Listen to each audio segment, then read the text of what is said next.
dalam episode Satria Madangkara.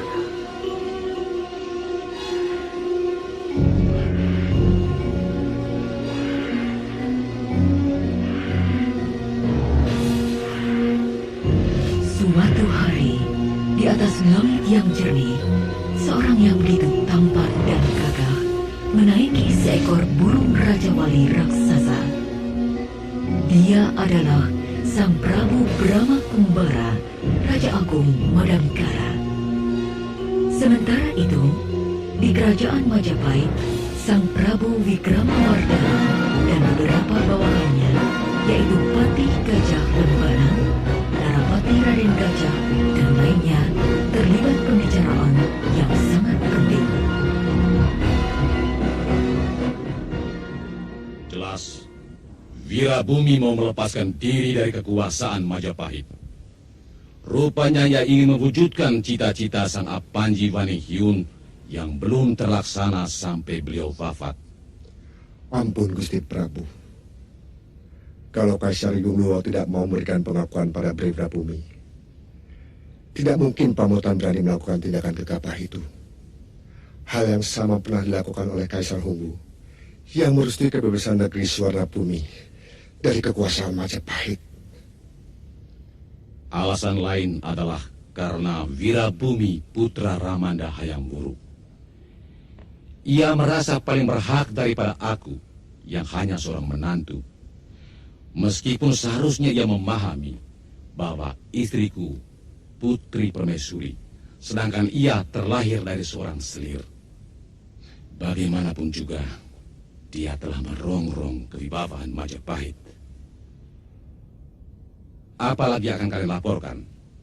Kamu, Narapati Raden Gajah? Mata-mata yang hamba kirimkan ke Pamotan melaporkan bahwa Wirabumi sedang mempersiapkan angkatan perangnya secara sungguh-sungguh, Gusti. Utusan Kaisar Yunglo juga terlihat di sana. Mungkin mereka yang membawa cap kerajaan dari perak berlapis emas sebagai tanda pengakuan dari Kaisar kepada Pamotan. Yang mengherankan, banyak tentara Yunglo yang ikut dalam latihan perang itu, Gusti Prabu.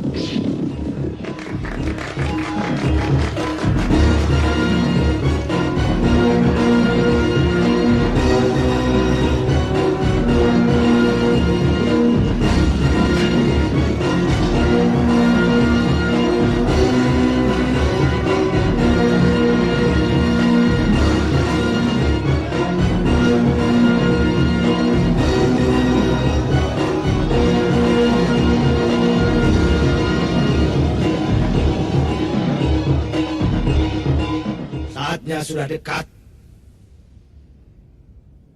Wirabumi menguasai Majapahit. Seluruh negeri tetangga akan kuberitahu. Apa yang dilaporkan oleh Narapati Raden Gajah itu benar, bahwa Wirabumi mendapat dukungan dari Kaisar Yunglo.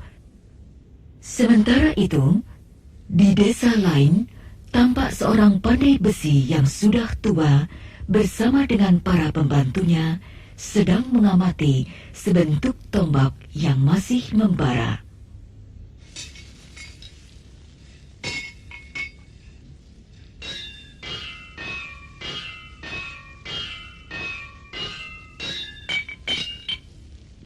Perang hanya menyengsarakan, mematikan perdagangan dan memiskinkan rakyat.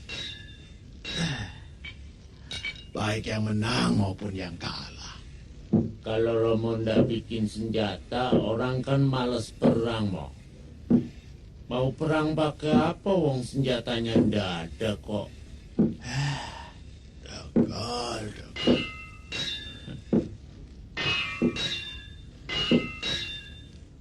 5 orang pasukan berkuda telah sampai di sebuah tugu perbatasan. Dan pada tugu itu tertempel lempengan batu yang berbentuk tulisan MA yang akan kita kenal dengan Kerajaan Madangkara. Para pasukan berkuda itu berhenti tepat dekat tugu. Salah satu dari mereka kita kenal sebagai Hulu Balang Robi, prajurit Pamotan.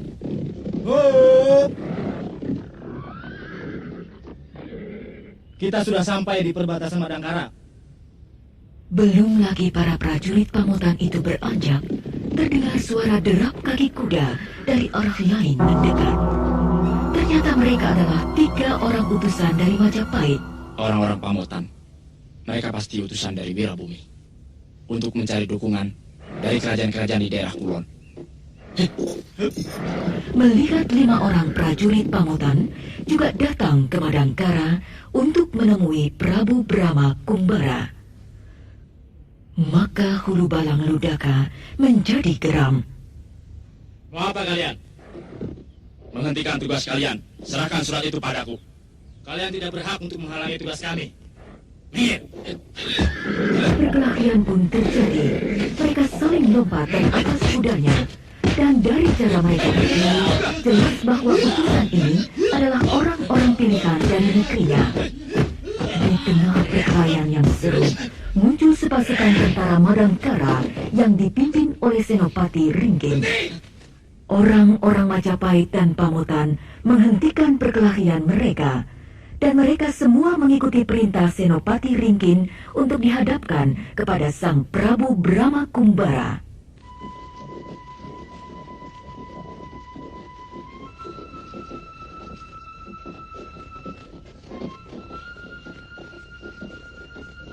Mestinya kamu tidak boleh selalu memaksakan kehendak, Mantili.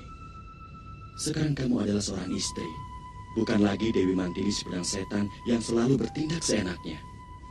Ada orang lain jadi pimpinanmu, suamimu.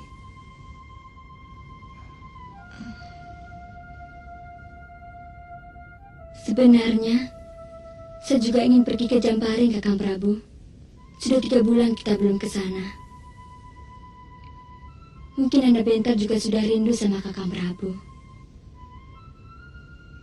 Dinda Pramita mestinya juga begitu. Atau kita sama-sama ke sana. Kalau saja aku tidak memikirkan pendidikan Bentar, Pramitaku haruskan tinggal di sini. Lebih bijaksana kalau istri-istriku berkumpul. Sang Prabu Brahma Kumbara sedang bercengkrama dengan adiknya Dewi Mantili, Gotawa, dan istrinya Harum. Belum selesai Sang Prabu bicara, terlihat Senopati Ringkin datang menghadap. Ada apa, Senopati? Maaf, Gusti Prabu. Kami telah menangkap 8 orang dari Majapahit dan Pamotan yang sedang bertikai di perbatasan Madangkara. Mereka ingin menghaturkan surat dari raja mereka masing-masing. Hadapkan pimpinan mereka satu-satu. Daulat, Gusti Prabu.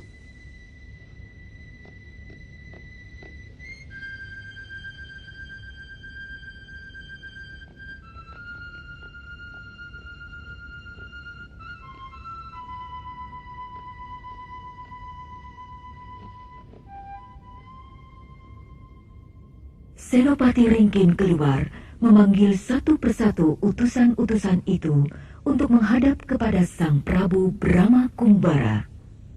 Ada pesan dari rajamu. Daulat Gusti. Hamba diutus untuk menyampaikan ini. Kamu boleh pulang. Saya akan mengutus orang untuk menyampaikan suratku pada rajamu Briwirabumi. Terima kasih, Gusti. Hamba mohon pamit. Brahma mengangguk arif, dan Panglima Rowi meninggalkan tempat. Kakang Brahma, kalau boleh tahu, apa isi surat itu? Sulit menentukan pilihan. Briwirabumi minta dukungan kita untuk melepaskan diri dari kekuasaan Majapahit. Memberontak? Akhirnya akan ke sana. Sebab tidak mungkin Majapahit akan membiarkan negeri bawahannya berdiri sendiri. Kalau sampai terjadi, ini merupakan malapetaka bagi kerajaan besar itu. Mungkin Briwirabumi merasa lebih berhak menguasai tahta daripada Prabu Wikramawardhana. Saya kurang mengerti. Tapi seorang raja agung seperti Prabu Dyah Hayam Wuruk tidak mungkin bertindak tanpa pikiran yang matang. Setelah Sang Prabu Brahma Kumbara memberikan penjelasan kepada adiknya Dewi Mantili, utusan dari Majapahit pun datang menghadap menghaturkan surat.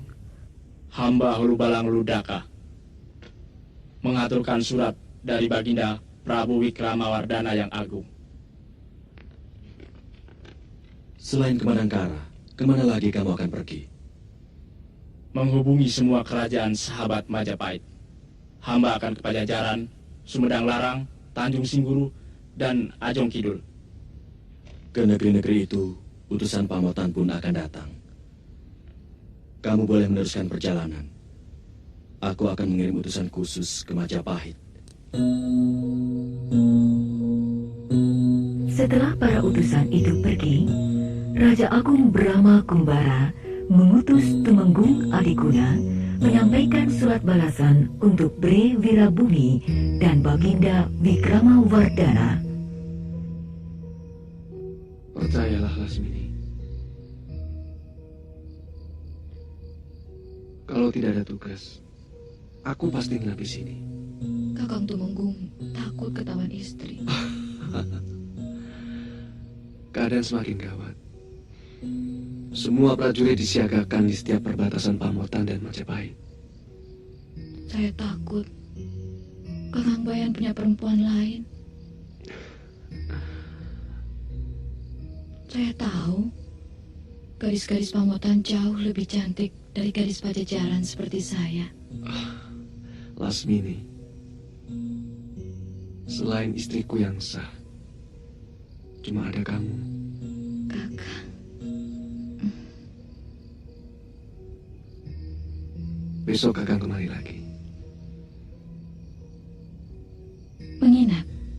Pasti.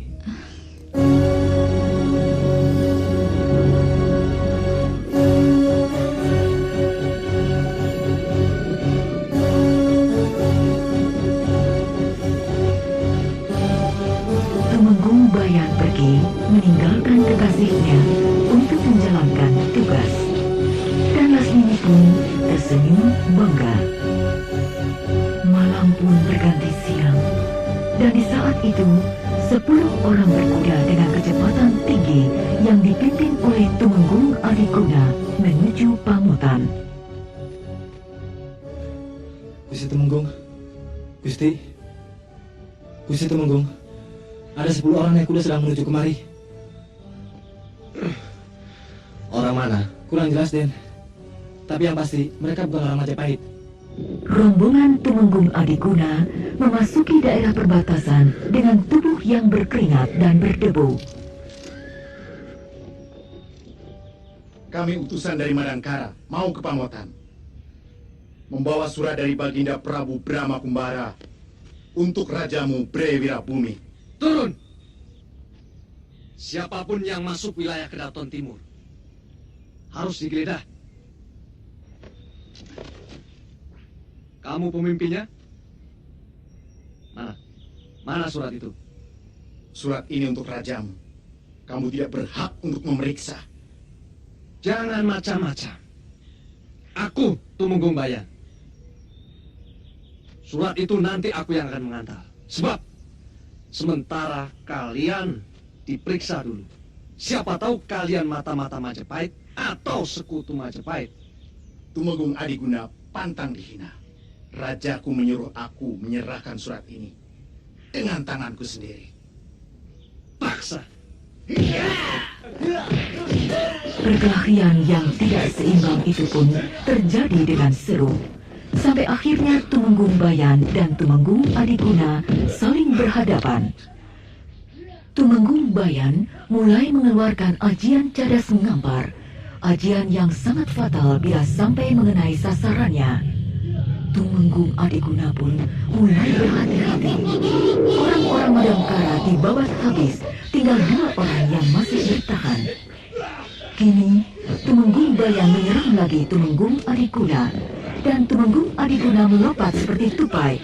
Kesempatan itu digunakan Tumenggung Bayan melepaskan cadas ngampar, hingga tubuh Tumenggung Adiguna itu meledak hancur berkeping-keping.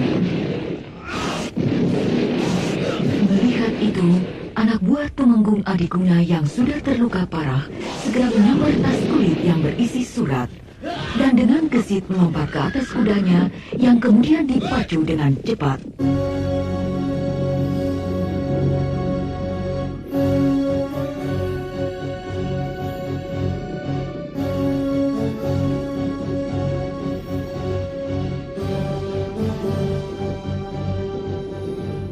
Kini di Kabupaten Pamotan, duduklah ibu angkat Bre Wirabumi yang bernama Rajasa Duhi Tunggadewi, ditemani Bre Wirabumi dan didampingi oleh istrinya. Tekadmu sudah bulat, nak. Kenapa ibu tanya lagi? Karena tekad itu akan menentukan sebuah perang saudara yang pasti akan menghancurkan Prahna Raya Sanggrama Wijaya.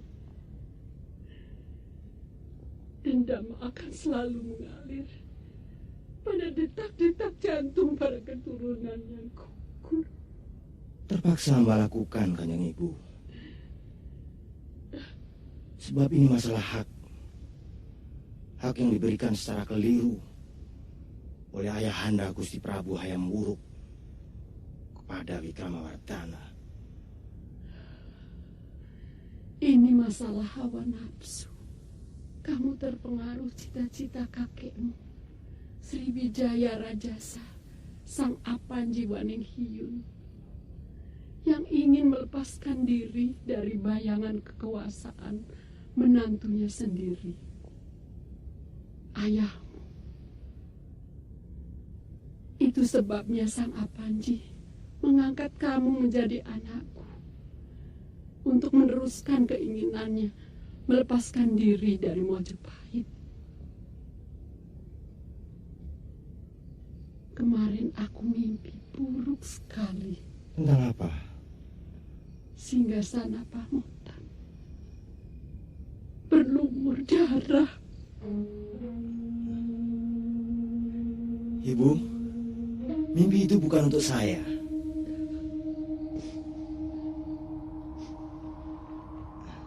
Banyak negeri yang akan mendukung Pamotan. Bre Tumapel pun berdiri di belakang saya. Seperti ibu ketahui, Kaisar Yunglo dari negeri Cina telah memberikan stempel emas kepada saya. Mereka semua akan berdiri di belakang Pamotan. Percayalah, mimpi itu bukan untuk saya. Ibu tidak akan menghalang-halangi niatmu. Cuma cemas. Sebab di mata hati ibu, perang itu sudah terjadi. Perang yang akan menggoncangkan seluruh bumi Nusantara.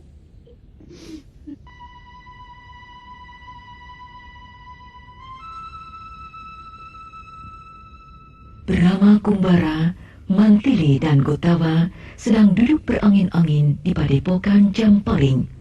Tiba-tiba dikejutkan oleh kedatangan anak buah Tumenggung Adiguna yang terluka parah.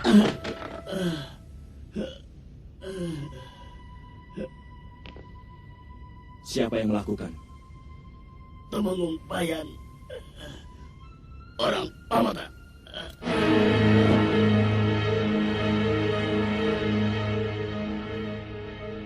Ini tidak bisa dibiarkan. Orang Pamotan sudah melakukan tindakan sewenang-wenang. Gotawa dan kau Mantili, kalian kuberi tugas untuk menggantikan Tumenggung Adiguna.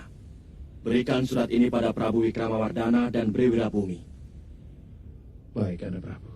Ini tugas resmi Madangkara.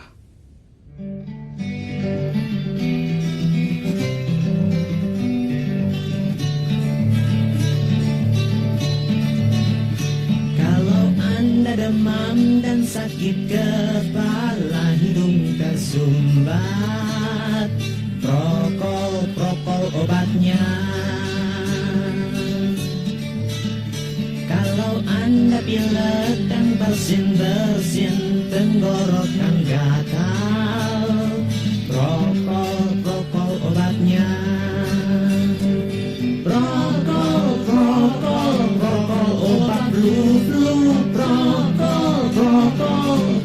obat flu.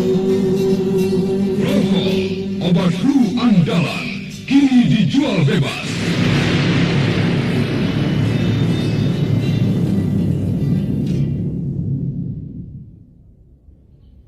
Kita akan lebih leluasa dengan pakaian seperti ini. Tapi jangan menyesal kalau tidak ada seorang pun yang akan menghormati kita.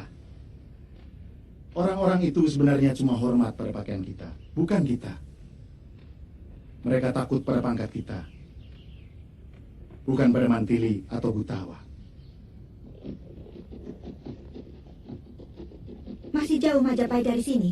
Sebelum malam mudah-mudahan kita sudah sampai ke Desa Lung. Besoknya kita ke Trowulan dulu menghadap Raja Majapahit, baru ke Pamotan. Tanpa sepengetahuan Mantili dan Gutawa, Brahma dan Harnum juga menanggalkan mahkotanya, berganti dengan pakaian pendekar. Ini mengingatkan masa-masa pengembaraan kita beberapa tahun yang lalu, Kakang Prabu. Terpaksa harus kita lakukan. Aku tidak mau melibatkan Madangkara dalam pertikaian antara Majapahit dengan pihak Pamotan. Kalau Kakang pribadi, sebenarnya lebih memihak pada siapa? Aku terlahir untuk selalu membela kebenaran. Tapi untuk mencari yang benar dalam masalah ini, sulit sekali. Masing-masing merasa dirinya benar. Sedang kebenaran harus cuma satu. Itu kenapa Madangkara tidak memihak.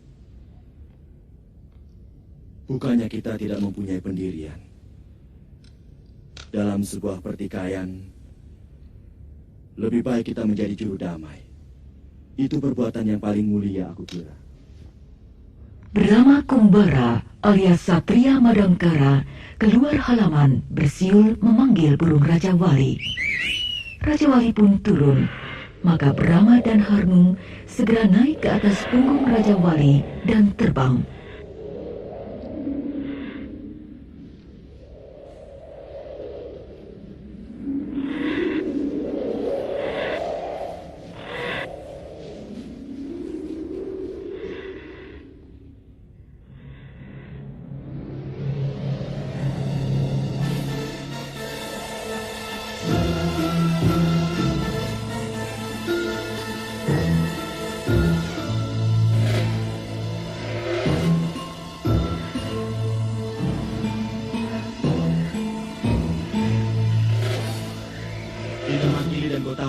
Pasti sudah sampai di Majapahit.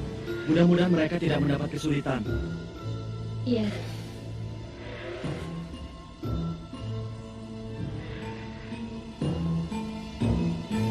Senja itu, Mantili dan Gutawa sudah sampai di Desa Lung. Mereka berdua kini berbincang dengan seorang penduduk bernama Wanoh yang telah dikenalnya beberapa tahun lalu. Keadaan makin gawat, Den. Kemungkinan perang saudara tidak bisa diarahkan lagi. Dulu waktu Raden menginap di sini, desa ini tidak pernah ada prajurit. Sekarang ada kira-kira 100 orang prajurit Pamotan ditempatkan di sini. Lalu, bagaimana pendapat Bapak? Siapa sebenarnya yang salah? Pihak Pamotankah? Atau Majapahit? Wah, saya tidak tahu, Den. Rakyat kan menurut apa kata raja. Sebab apa saja yang dilakukan raja pasti benar. Raja adalah wakil dewa di dunia. Maka sudah seharusnya apa yang dilakukan oleh raja adalah hanya kebenaran. Seharusnya memang begitu. Tapi zaman sekarang banyak raja yang mengkhianati amanat Dewa Batara. Bahkan mereka merasa dirinya menjadi dewa dan berhak melakukan apa saja yang mereka suka. Saya tidak mengerti itu. Saya rakyat. Tugas saya cuma patuh pada Gusti Prabu. Apapun yang dilakukan oleh beliau, pasti punya tanggung jawabnya sendiri pada Sang Pencipta alam semesta. Malam harinya, Mantili dan Gutawa menginap di rumah Wanoh. Sebelum tidur, mereka mendengar suara kuda mendekat. Patih Gutawa pun lalu mengintip dari celah-celah dinding melihat suasana di luar rumah. Awasi terus, pasti mereka mata-mata. Ya, kita lapor Senapati. Mereka mencurigai kita. Kita lawan kalau mereka macam-macam. Tapi jangan sampai tindakan kita justru mempersulit tugas negara. Sekedar memberi pelajaran kan boleh. Tidak sampai membunuh. Punggawa-punggawa itu selalu berlebihan dalam menjalankan tugas mereka.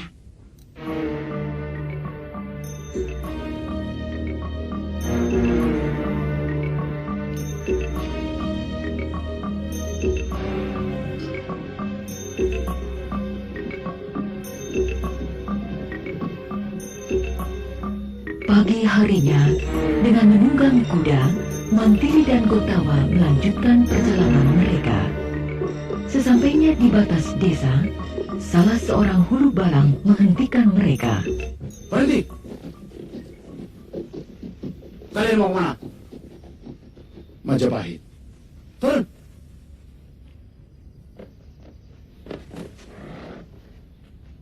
Kalian tahu bahwa Pamotan sedang bentrokan dengan kekuasaan Majapahit.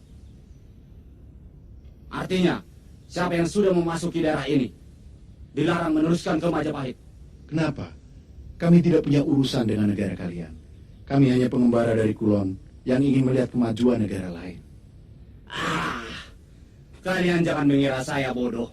Kalian pasti salah satu utusan dari negeri-negeri di Kulon. Kuda kalian terlalu mahal untuk seorang pengembara. Bisa?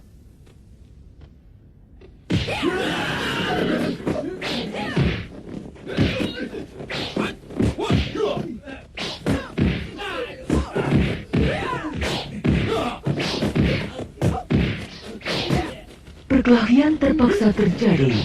Gotawa meladeni hulu balang, sedang Mantili menghadapi 5 orang punggawa. Sementara itu, orang-orang di atas menara hendak melepaskan anak panah. Tetapi dengan cepat, Mantili terbang dan mendarat di atas menara. 2 orang telah jatuh terpelanting terkena tendangan Mantili. Gotawa tidak kalah gesit. Ia meladeni hulu balang yang cukup lumayan ilmunya. Dengan singkat, perkelahian itu bisa diselesaikan. Dan mereka berdua melanjutkan perjalanan kembali.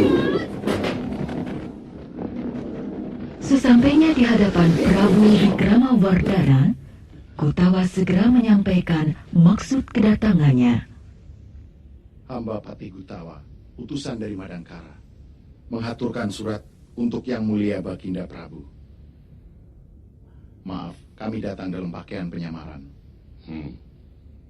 Aku mengerti sikap rajamu. Memang persoalan Pamotan adalah masalah keluarga. Sangat bijaksana kalau Prabu Brahmakumbara memilih kerajaan Majapahit. Bukan memihak aku atau siapa. Raja bisa berganti, tapi Majapahit tetap Majapahit. Kami mohon pamit, Baginda Prabu. Tentunya kalian juga akan ke Pamotan. Mudah-mudahan selamat. Dan titipkan salamku untuk Prabu Brahmakumbara. Semoga Madangkara tetap aman, makmur, dan sejahtera. Patih, Gotawa, dan Mantili menyembah lalu meninggalkan tempat itu. Aku yakin Wirabumi gagal dalam mencari dukungan dari negeri-negeri di Kulon. Tinggal Bretu Mapel yang masih ragu. Bagaimanapun, kita harus lebih cepat bertindak.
Kini Mantili dan Kotawa sudah memasuki Pamotan.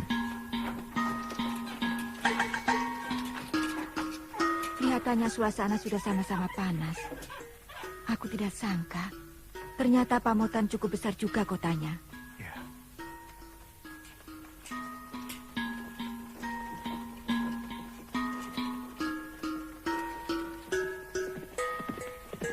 Sementara itu, Wirabumi kelihatan merenung di samping ibundanya. Panglima Lodaya dan beberapa penasihat menunggu apa yang mau dilakukan Wirabumi. Atas perintahmu, para prajurit sudah siap siaga di mana-mana. Tapi akhir-akhir ini justru kau sering termenung, Putra Prabu. Ibu takut kau mulai ragu? Tidak, Kanjeng Ibu. Menentukan waktu ternyata tidak gampang. Asal kamu ingat bahwa keraguan selalu akan menghancurkan. Terima kasih, Kanjeng Ibu. Ampun, Gusti Prabu. Kalau kita harus menunggu kembalinya para utusan dari negeri-negeri manca, hamba khawatir Majapahit akan mendahului menyerang kita. Dan kalau ini sampai terjadi, terus terang hamba ragu, apakah kekuatan Pamotan mampu menahan serangan mereka? Pendapatmu benar, Lodaya. Itulah sebabnya dukungan dari negeri-negeri sahabat sangat penting. Inilah yang membingungkan pikiranku.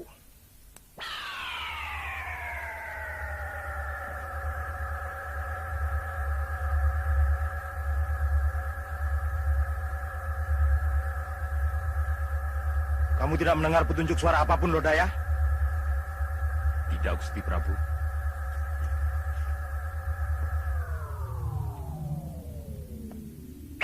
Hei!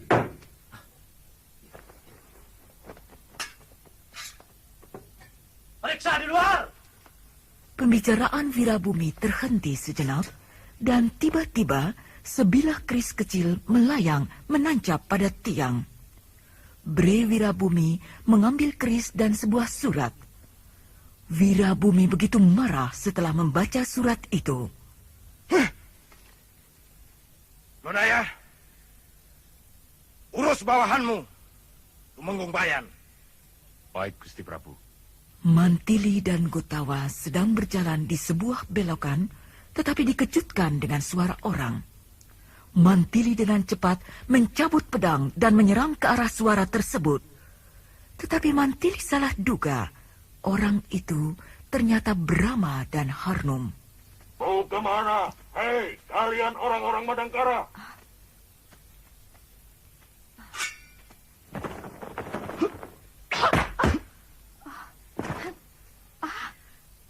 Kakang Brahma?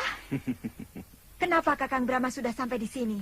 Aku sudah mengirim surat pada Prabu Wirabumi untuk mempertanggungjawabkan perbuatan Tumenggung Bayan. Kakang Brahma sudah menghadap Raja Pamotan. Kalau begitu untuk apa menyuruh kami datang kemari? Sabar. Hanya suratku yang kukirim. Besok aku akan tunggu kedatangan Tumenggung Bayan, Dutan Tarik.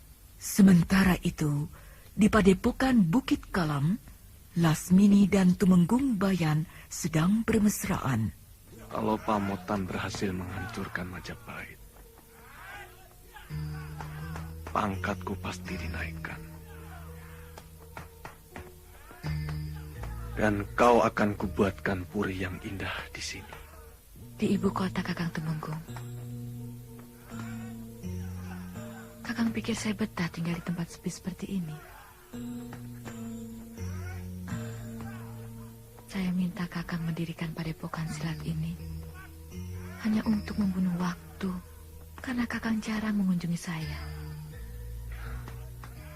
Itu kan karena tugas negara. Percayalah, Lasmini. Aku akan buktikan cintaku padamu sesudah perang selesai. Dan semua anak buah padepokan Bukit Kalam akan bantu Kakang Tumenggung.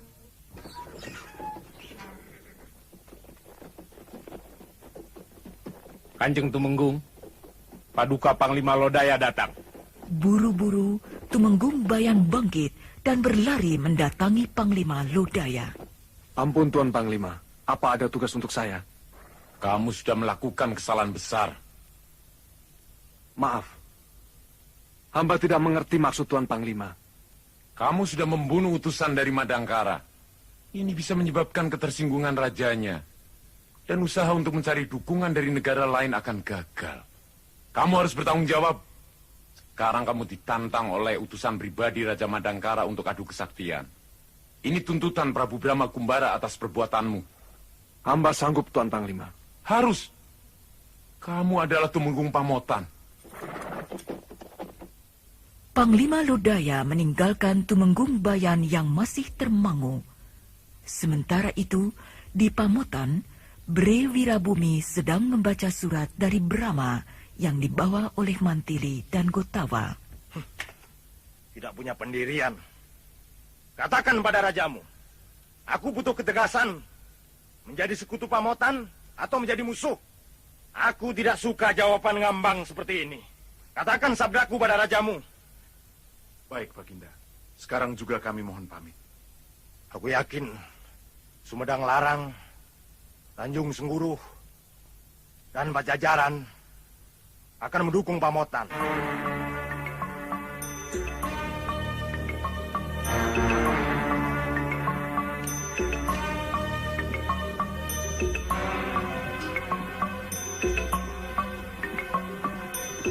Tumenggung Bayan memacu kudanya menuju ke hutan tarik. Dari jauh, Brahma dan Harnum sudah menunggu kedatangan Tumenggung Bayan. Dengan congkak, Tumenggung itu menghampiri Brahma. Kamu orang Madangkara yang menantangku? Iya. Kamu harus menebus atas kematian Tumenggung Adiguna. Sebenarnya tanggung. Aku harus melayani cuma seorang semacam kamu. Bagaimana kalau kita mulai?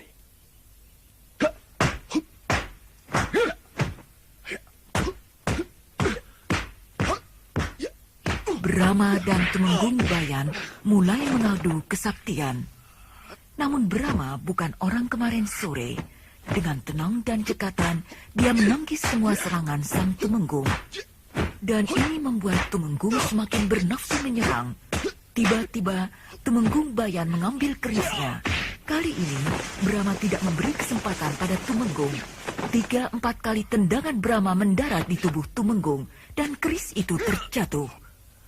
Tumenggung Bayan sangat marah. Ia mengeluarkan pukulan cadas ngampar, dan suara ledakan didengar oleh Gotawa dan Mantili. Pasti mereka.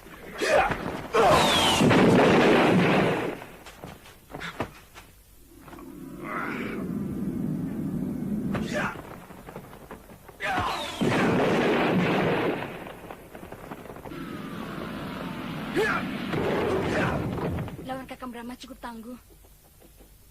Ilmu kedirjayaan yang dimilikinya cukup tinggi. Iya. Bunyi ledakan ajian cadas ngampar tadi terdengar sampai ke pinggiran bukit.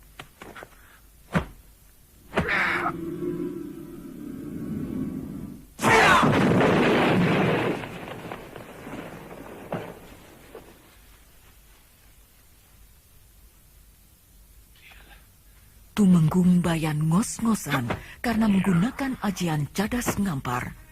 Beberapa pohon tertumbang, namun Brahma masih tersenyum tenang. Tumenggung Bayan heran, tetapi tidak putus asa. Kali ini, Tumenggung Bayan menggunakan cakar geni yang bisa membuat hangus. Dengan tenang, Brahma memegang lengan Tumenggung Bayan, dan tiba-tiba Tumenggung itu menjerit-jerit kepanasan dan seluruh tubuhnya membara berasap untuk kemudian terbakar. Melihat kejadian itu, Mantili, Gotawa serta Harnum tersenyum kagum.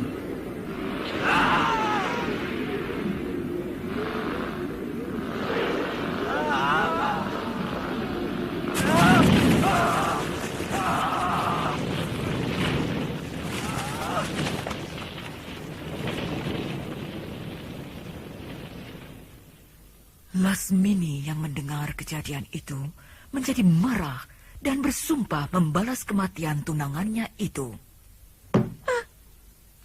Aku bersumpah membalas kematian ini. Satria Madangkara harus kubunuh. Satria Madangkara. Ilmu cadas ngampar yang dilemparkan Kakang Tumenggung Bayan sedikit pun tidak menggoyahkan tubuhnya. Bahkan Aji Cakar Geni bisa ditangkisnya tanpa merusak permukaan kulit. Dia benar-benar seorang pendekar luar biasa, sekaligus amat bahaya. Sesakti apapun dia, aku tidak gentar. Dia telah membunuh Tumenggung Bayan, sahabatmu sendiri. Dan pendekar dari Kulon itu sekarang akan menjarah daerah kita. Kurang ajar. Belum tentu dia mampu mengalahkan si mata setan. Tapi perlu dibuktikan bahwa Kakang tetap pendekar paling dikjaya. Bahwa si mata setan adalah pendekar yang tak terkalahkan oleh siapapun. Termasuk pendekar muda dari Madangkara itu.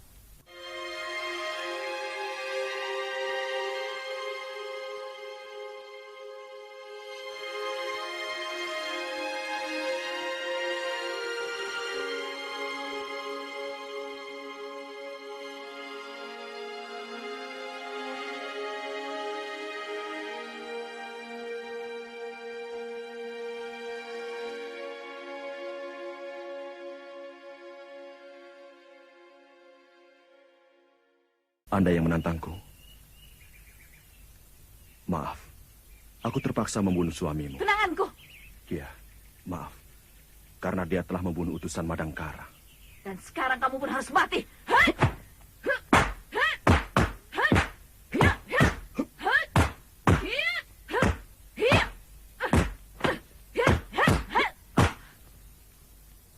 Lasmini langsung menyerang Brahma.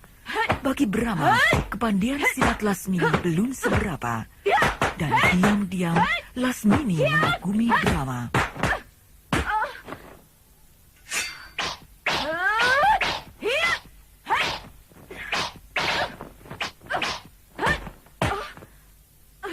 Tunanganmu dibunuh bukan karena dendam, Nona. Tapi hukuman.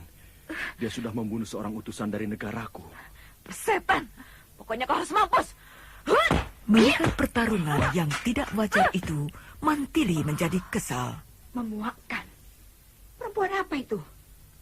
Dia bukan sedang berkelahi. Gerakannya seperti merangsang birahi lawannya. Salah kalau dia mau menaklukkan Kakang Brahma dengan cara begitu.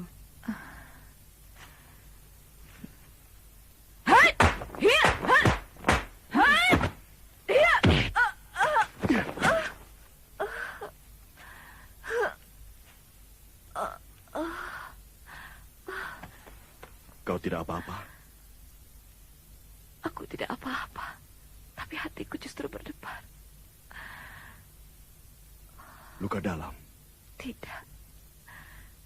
Kamu terlalu mempesona untuk menjadi musuhku. Jangan. Aku sudah membunuh tunanganmu. Dari jauh, Mantili melihat gelagat yang tidak beres. Ia semakin geram terhadap Lasmini. Kurang ajar. Apa maunya perempuan itu? Kakang Brahma! Bunuh saja dia! Siapa dia? Adikku. Yang satu lagi istriku. Suatu saat aku akan bunuh mereka. Juga kamu. Kamu tidak akan mampu. Percayalah. Tiba-tiba, dari belakang teman Lasmini menyerang Brahma. Begitu caramu berkelahi dengan perempuan. Siapa kamu? Lasmini adalah sahabatku. Kalau kau musuhi dia, berarti memusuhi si mata setan. Hai!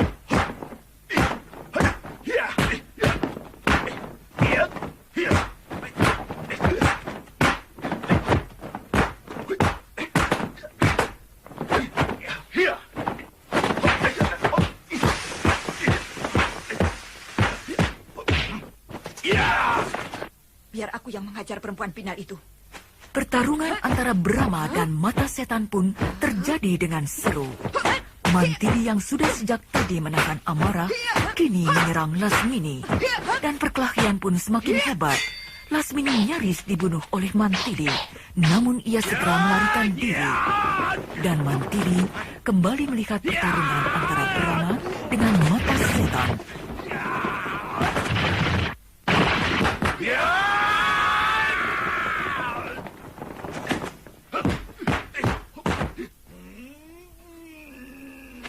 Mata setan melancarkan serangan ke arah leher. Kini Brahma mulai menggunakan ajian serat jiwa. Mata setan bergetar dan tak henti-hentinya berteriak minta dikasihani.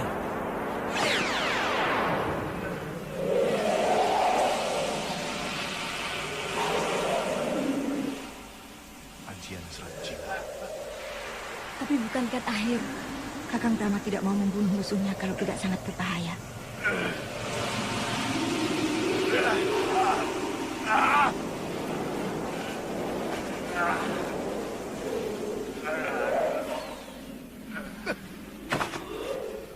Pulang. Kali ini kamu masih aku ampuni. Mata setan berusaha bangkit walau matanya masih menyimpan dendam. Kini Brahma, Mantili, Gotawa serta Harnum kembali melanjutkan perjalanan mereka.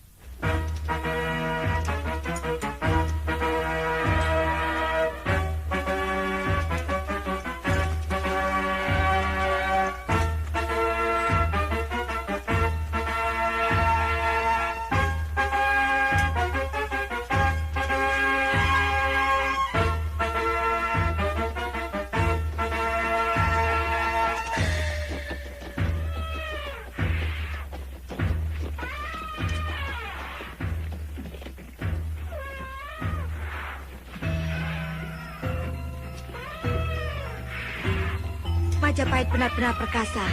Iya, angkatan lautnya juga besar.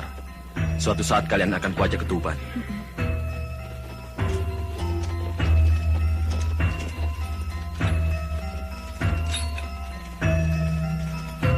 Setelah berjalan cukup jauh, Brahma, Mantili, Gotawa, dan Harnum beristirahat di pinggir sungai. Tetapi tiba-tiba muncullah Lasmini bersama Jagatnata serta anak buah mereka.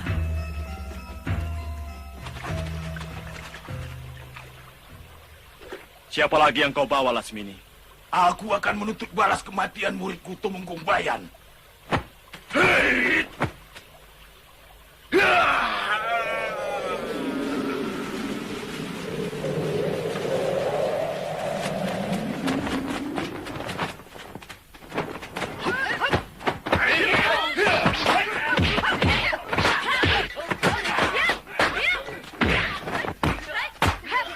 Jagatnata langsung menyerang Brahma dengan pukulan-pukulan yang dahsyat.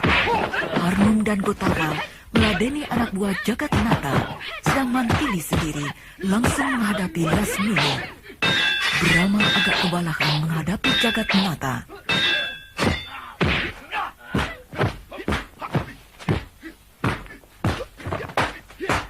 Mantili yang sejak tadi hanya menggunakan pedang perak yang membuat Lasmini silam, kini tidak membuang kesempatan. Dicabutnya lagi pedang setannya, maka keluarlah asap racun dari pedang setan itu, hingga semua murid Lasmini terbatuk-batuk. Lasmini berlari di balik pohon, mengeluarkan ajian sirep Megananda yang membuat Mantili, Harnum, dan Gotawa pingsan terkena sirep tersebut.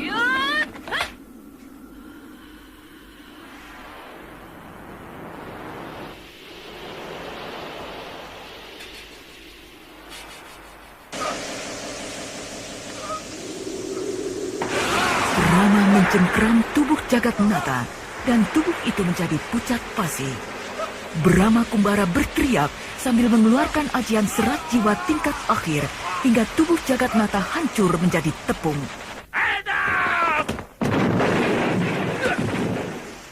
Maaf, terpaksa saya gunakan ajian serat jiwa.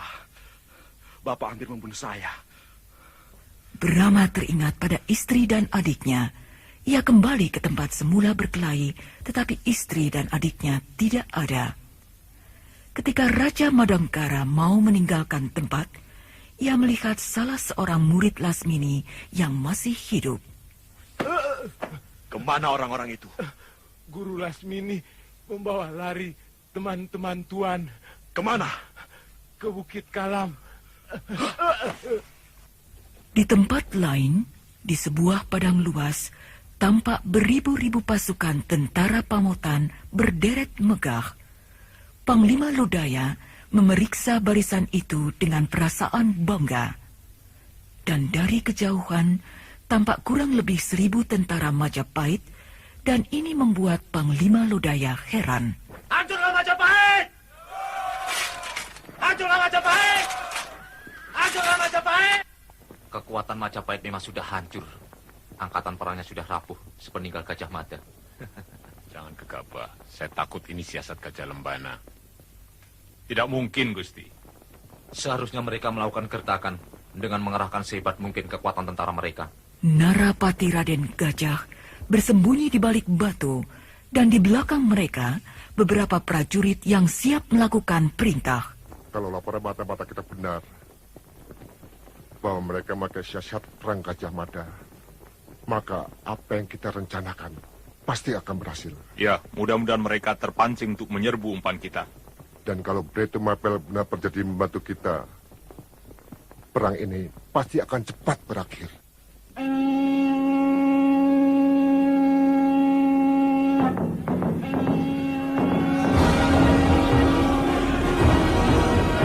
Dari kejauhan, pasukan Pamotan mulai bergerak. Demikian juga pasukan kecil Majapahit. Pasukan Pamotan makin mendesak dan mendekati pasukan kecil Majapahit. Tetapi, tiba-tiba pasukan Majapahit itu berubah formasi hingga pasukan Pamotan menjadi tertahan. Narapati Raden Gajah memberikan komando, dan dari padang ilalang muncullah pasukan-pasukan panah yang nyaris mengepung pasukan Pamotan.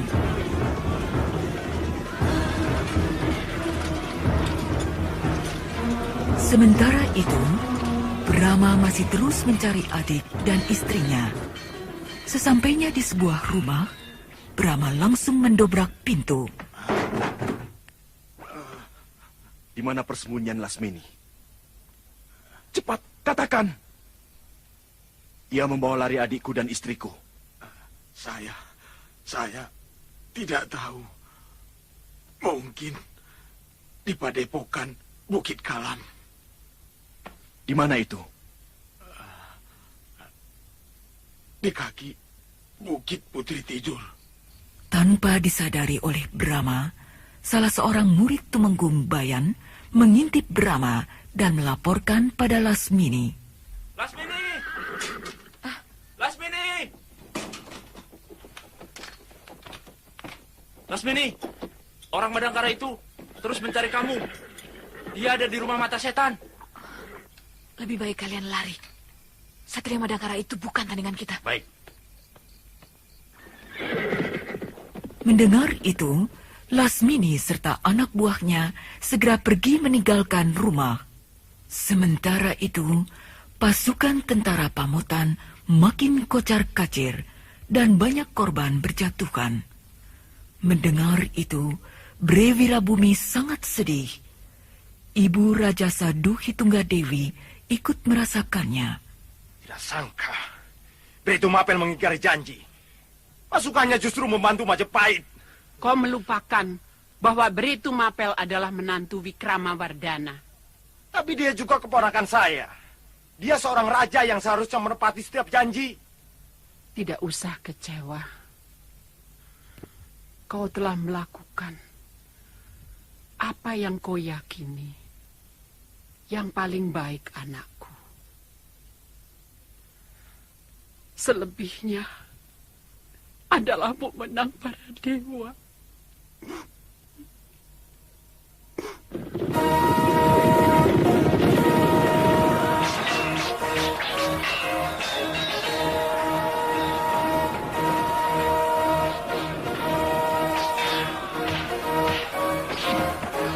Pasukan Majapahit terus bergerak.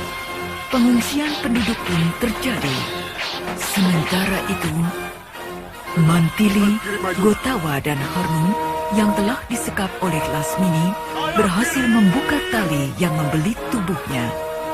mereka bertiga segera meninggalkan rumah Lasmini untuk kemudian mencari Brahma. Kenapa tiba-tiba kita berada di sini? Kita terkena sirep bersama dengan asap pedang setanmu. Ilmu sirap yang cukup tinggi. Saya yakin perempuan itu bukan orang sembarangan.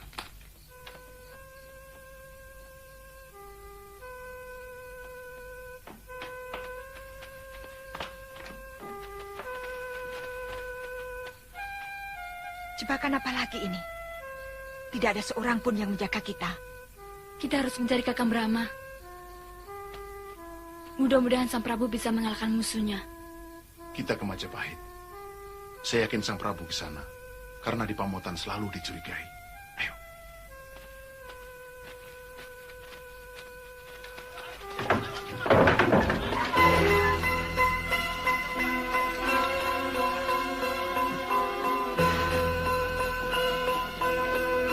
Wirabumi merasa kewalahan menghadapi serbuan tentara Majapahit. Ia ingin melarikan diri dan mengajak ibu angkatnya untuk meninggalkan istana. Namun ibu angkatnya itu bersikeras tidak mau meninggalkan istananya. Sebaiknya ibu mengungsi bersama saya. Sebentar lagi pasukan Majapahit akan mengobrak-abrik Kedaton ini. Saya takut mereka menyakiti ibu. Biarkan aku di sini, anakku.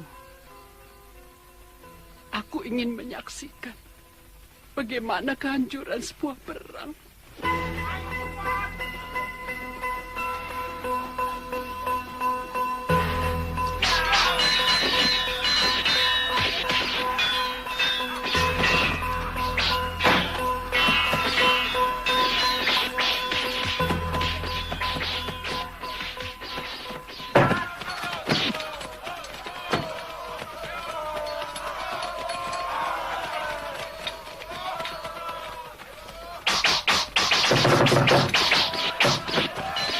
Tentara Majapahit terus maju. Mereka ingin menghancurkan istana Pamotan. Namun tiba-tiba... Jangan hancurkan Kedaton saya. Ini rumahku. Aku istri Brema Tahun. Putri tunggal Dyahwiyat Raja Dewi. Penguasa Daha. Yang berperang bukan Pamotan dan Mojopahit. Yang berperang adalah Bre Wirabumi dan Wikramawardhana.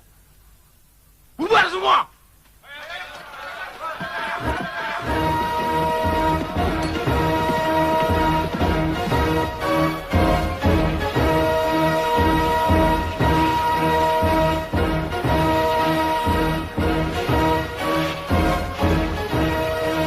Sementara itu, Bre Wirabumi dengan tentara pengawalnya naik sebuah perahu meninggalkan istananya. Namun, tentara Majapahit tetap terus mengejar mereka.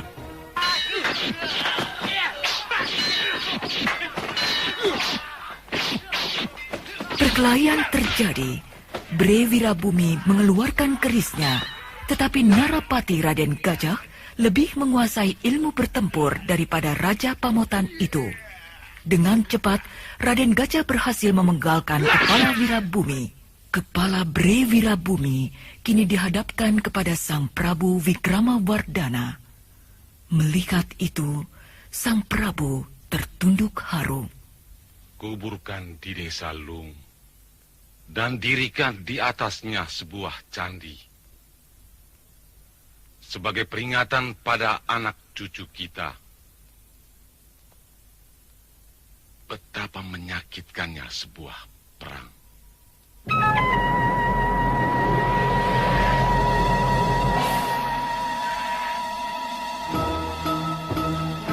Dari kejauhan, terlihat Brahma Kumbara telah naik di atas punggung burung Raja Wali kesayangannya.